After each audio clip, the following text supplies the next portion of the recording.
Hi friends, pregnancy ಟೈಮಲ್ಲಿ ನಿಮಗೆ dehydration ಆಗಿದೆ ಅನ್ನೋದಕ್ಕೆ ಕೆಲವೊಂದು ಸೈನ್ಸ್ ಇರುತ್ತೆ.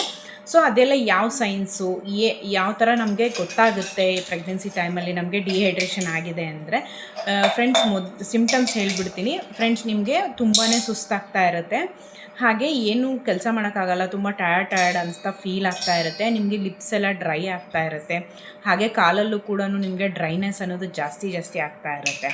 ಓಕೆನಾ ಫ್ರೆಂಡ್ಸ್? ಹಾಗೆ ನಿಮಗೆ ಇಲ್ಲಿ ನೀರು ಜಾಸ್ತಿ ನೀವು ತೊಗೊಳ್ತಾ ಇದ್ದಾಗ ಲೈಟಾಗಿ ತಲೆನೋವು ಕೂಡ ಸ್ಟಾರ್ಟ್ ಆಗುತ್ತೆ.